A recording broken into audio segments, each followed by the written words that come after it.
ആദ്യം ചോദ്യം ചെയ്യേണ്ടവരുടെ ഒരു ലിസ്റ്റ് തയ്യാറാക്കണം. സഞ്ജനയിൽ നിന്ന് തന്നെ നമുക്ക് തുടങ്ങാം.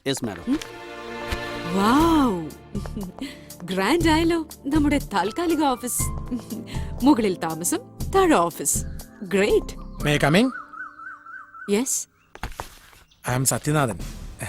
വിമൽ റോയ് വധക്കേസിന്റെ അന്വേഷണ ചുമതല എനിക്കായിരുന്നു. SP പറഞ്ഞിരുന്നു ഇങ്ങനെ ഒരാളെ കുറിച്ച്. വരൂ. മാഡത്തിന് എന്തോ ചോദിക്കാനുണ്ടെന്ന് തരയൻ സാർ എന്നോട് പറഞ്ഞു. എനിക്ക് ചോദിക്കാനൊന്നുമില്ല.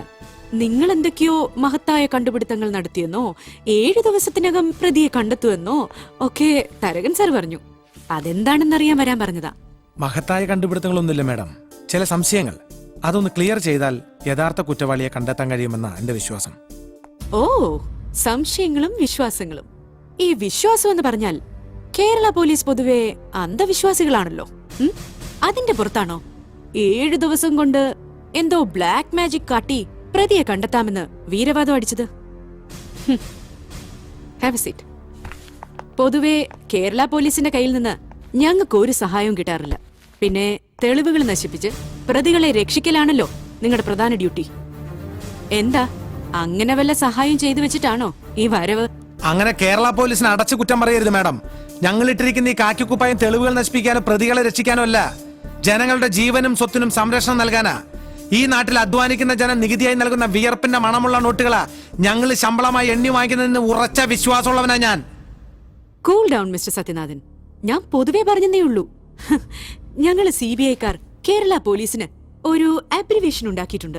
കേരള പോലീസിനെ കുറിച്ച് ഇത്തരം ഒരു മുൻവിധി വെച്ച് പുലർത്തുന്ന CBI-യിൽ ഇതൊന്നുമില്ലേ? കോട്ടയത്ത് തിരുവസ്ത്രമണിഞ്ഞൊരു കർത്താവിന്റെ മണവാട്ടി കൊല്ലപ്പെട്ടിട്ട് വർഷം 16ആയി. വർഷാവർഷം മാറി വരുന്ന CBI-ക്കാരന്റെ കേസ് തെളിയിച്ചില്ല. എന്തിനാ കേസ് തെളിയിക്കുമെന്ന് തോന്നി ഓഫീസറെ പുകച്ചു പുറത്തിയാടിച്ചത്? ഇവിടുത്തെ പരമോന്നത കോടതി വരെ കുറ്റപ്പെടുത്തിയില്ലേ സെൻട്രൽ ബ്യൂറോ ഓഫ് ഇൻവെസ്റ്റിഗേഷനെ? ചൂടാവല്ല മാഡം, പഴയ കാലൊന്നല്ല. പോക്കറ്റ് അടിക്കാരന്റെ പോക്കറ്റിൽ കൈയിടുന്ന പോലീസിനും കേന്ദ്രമന്ത്രിമാർക്ക് പാദസേവ ചെയ്യുന്ന ചില പരമോന്നത അന്വേഷണ ഏജൻസി ഓഫീസർമാരൊക്കെ ലൈവായി പൊതുജന മധ്യത്തിൽ നിർത്തി തൊലിയിരിച്ച് കാട്ടാൻ മത്സരിക്കുന്ന TV ചാനലിന്റെ കാലത്. പത്രം വായിക്കുന്ന TV കാണുന്ന കൊച്ചു പിള്ളേർക്ക് വരെ അറിയാം CBI-യും കേരള പോലീസും ഒരേ നാണയത്തിന്റെ 2 വശങ്ങളാണെന്ന്. രണ്ടില് നന്മയും തിന്മയുണ്ടെന്ന്. ഇതാ ഈ ബ്ലാക്ക് മാജിക്കാരന്റെ വിയർപ്പിന്റെ ഫലം. അത് വേണമെങ്കിൽ ഉപയോഗിക്കാം.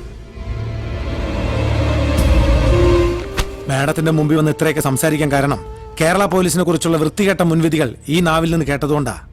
ഈ കാക്കിക്കുപ്പായത്തിന്റെ അഭിമാനം സംരക്ഷിക്കാൻ വേണ്ടി ഞാൻ ഇന്നു മുതൽ ഇതൊന്ന് ഊരിവെക്കുക. ഒരു ലോങ് ലീവ്. എന്നിട്ട് ഡിപ്പാർട്ട്മെന്റിന്റെ മാഡത്തിന്റെ ഒന്നും അനുമതി ഇല്ലാതെ ഞാനും അന്വേഷിക്കാൻ പോയി കേസ് യഥാർത്ഥ പ്രതിയെ കണ്ടുപിടിക്കാൻ പറ്റുമെന്ന് ഞാനൊന്ന് നോക്കട്ടെ. നമുക്ക് കാണാം. എല്ലാവരും കാണണമെന്ന് പറയാറുള്ളൂ മാഡം, ആരും കാണിക്കാറില്ല. നമുക്ക് കാത്തിരുന്ന് കാണാം. പൂവാടി പെണ്ണെ പൂവാടി പെണ്ണെ അച്ഛനെ കാണാം. പൂവാടി പെണ്ണെ അച്ചപ്പം കൊയിലപ്പം വാട്ടെ പഞ്ചുട്ടിയിട്ട് അച്ഛനെ കാണാം. പൂവാടി പെണ്ണെ പൂവാടി പെണ്ണെ ഇക്കൊല്ലം നമ്മള് തോറ്റം കളിച്ചില്ല. തോറ്റം കളിപ്പാട്ട് തൊപ്പനമായി ആണ്ട് പിറന്നലതാവില്ല പെണ്ണെ അച്ഛനെ കാണാം. പൂവാടി പെണ്ണെ പൂവാടി പെണ്ണെ പൂവാടി പെണ്ണെ അച്ഛനെ കാണാം. പൂവാടി പെണ്ണെ അച്ചപ്പം കൊയിലപ്പം വാട്ടെ പഞ്ചുട്ടിയിട്ട് അച്ഛനെ കാണാം. പൂവാടി പെണ്ണെ കണ്ടത്തിലിറങ്ങിയ പിന്നെ കാണാണ്ടാവുന്നില്ല. കണ്ടാലറിയാവുന്ന ഒരാളെ അല്ല സാറ് ലോങ് ലീവ് എടുത്ത് ഈ കണ്ടം പൂട്ടാനായിട്ടായിരുന്ന. എടാ ഇത് വെറുതെ വലിയ വലിയ സാറുമാർക്ക് മൈൻഡ് ഫ്രഷ് ആകണമെങ്കിൽ സ്വിറ്റ്സർലാൻഡ് പിന്നെ പൂന അവിടൊക്കെ പോണം. പക്ഷെ സത്യനാഥന്റെ മൈൻഡ് ഫ്രഷ് ആക്കാൻ വേണ്ടിട്ട് ഇതുപോലുള്ള പാടത്തെ പണികളൊക്കെ ചെയ്തിട്ടാണ് നമ്മുടെ മൈൻഡ് ഫ്രഷ് ആക്കണത്. ലോങ് ലീവ് എടുത്ത് കേസ് അന്വേഷിക്കാണെന്ന് കരുതിയിട്ടല്ലേ ഞാനും ലീവ് എടുത്തത്. ലീവ് എടുത്തത് കേസ് അന്വേഷിക്കാൻ വേണ്ടിയൊക്കെ തന്നെയാ. പക്ഷേ ചില പോയിന്റ്സ് ക്ലിയർ ചെയ്യാനുണ്ട്. അതെന്താ? കൊല നടന്ന ആ രാത്രി പോലീസ് സ്റ്റേഷനിലേക്ക് വന്ന ആ ഫോൺ കോൾ, വിമൽ മരിച്ചു കിടന്ന ആ കെട്ടിടത്തിൽ അങ്ങനെ ഒരു ഡെഡ് ബോഡി കാണപ്പെട്ടാൽ സാധാരണഗതിയിൽ അത് ഉടനെ അങ്ങ് പുറത്തറിയാൻ വഴിയില്ല. മർഡർ നടന്ന ഏതാനും മിനിറ്റുകൾക്കകം ഒരാളത് പോലീസ് സ്റ്റേഷനിലേക്ക് വിളിച്ചു പറയണമെങ്കിൽ ഒരുപക്ഷെ അയാളാകാം സഞ്ജനയുടെ സഹായിയായി അന്ന് കൂടെ ഉണ്ടായിരുന്നത്. അല്ല സാറേ, അയാളെ കൊലപാതകത്തിന് സഹായിച്ചെങ്കിൽ അയാൾ തന്നെ പോലീസിന് വിവരം അറിയിക്കോ? കുടുങ്ങൂലേ? സഞ്ജൻ ഒരിക്കലും തന്റെ പേര് പറയില്ലെന്ന് വിശ്വസിക്കുന്ന ഒരാളായി കൂടെ അത്. എന്നാൽ അയാൾക്ക് സഞ്ജനയെ കൊടുക്കണമെങ്കിലോ? മനസ്സിലായില്ല സാർ. അരണ്യോ അല്ല ഇപ്പൊ പറഞ്ഞത്? ഇടോ സിനിമ ഫീൽഡ് അല്ലേ, പോരാത്തതിന് ഹൽവ പീസ് പോലത്തെ ഒരു പെണ്ണും. ചില ചുറ്റിക്കളികൾ അവൾക്കുള്ളതായിട്ട് ന്യൂസ് കേട്ടിരുന്നു ആ സംവിധായകൻ ഗൗതമനുമായിട്ട്.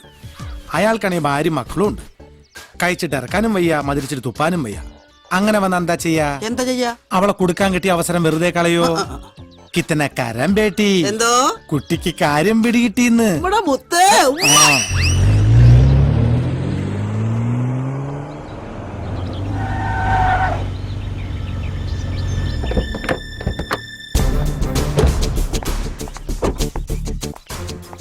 I M Nandini Varma from CBI. സഞ്ജനയുടെ മൊഴി പോലെ കുത്തിയത് അവളാകാമെന്ന് വിശ്വസിച്ചാൽ പോലും തലക്കേറ്റ മാരകമായ അടിയാണ് വിമലിന്റെ മരണകാരണം. സോ സഞ്ജനയ്ക്കൊരു സഹായം ഉണ്ടായിരുന്നു. അവൾക്ക് ഏറെ അടുപ്പമുള്ള ആളെന്ന നിലയ്ക്ക് ഞങ്ങൾക്ക് നിങ്ങളെ സംശയിക്കാം. അങ്ങനെ ഏറെ അടുപ്പമൊന്നുമില്ല മാഡം. ഒരു ഡയറക്ടറും ഒരു ഹീറോയിനും, you know what I mean is 4 പടങ്ങൾ ഒരുമിച്ച് വർക്ക് ചെയ്തതിന്റെ ഒരു അടുപ്പം, അത്രേ ഉള്ളൂ.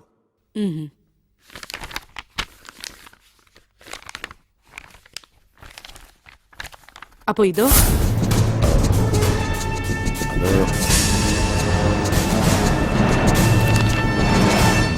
ഈ മഞ്ഞപ്പത്രക്കാരൻ മാത്രമേ ഇങ്ങനൊരു ന്യൂസ് എഴുതിയിട്ടുള്ളൂ.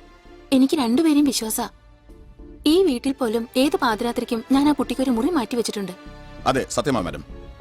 ഫ്രെയിം ന്യൂസ് ജനാർദ്ദനൻ വ്യക്തിവൈരാഗ്യം തീർക്കാൻ പോലെ സഞ്ജനയും അവളുടെ പേഴ്സണൽ ലൈഫിനെ കുറിച്ച് എഴുതിക്കൊണ്ടിരിക്കുകയാണ്.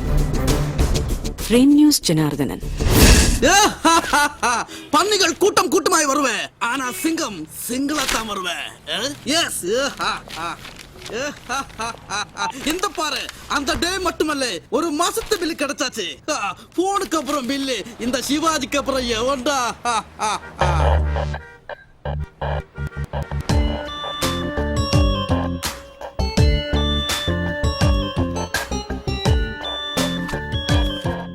ഈ നമ്പറിന്റെ കഴിഞ്ഞ 3 മാസത്തെ ഇൻകമിംഗ് ഔട്ട് ഗോയിങ് കോളുകളുടെ ഡീറ്റെയിൽസ് വേണം.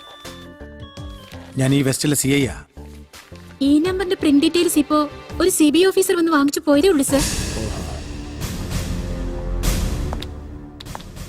CBI നമ്മളെക്കാൾ ഒരുപടി മുമ്പിലുള്ളോട് ബൽറാമേ. பரவாயில்ல சார், நம்ம லேட்டா சென்றாலும் லேட்டஸ்டா வருவேன்.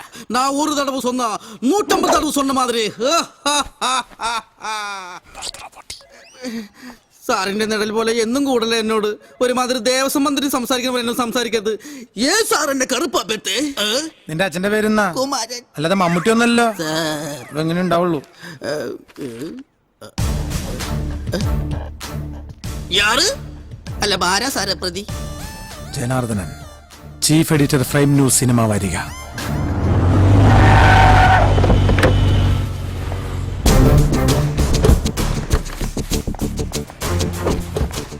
നടി സഞ്ജനയും ജനാർദ്ദനുമായിട്ട് എന്താ പ്രശ്നം?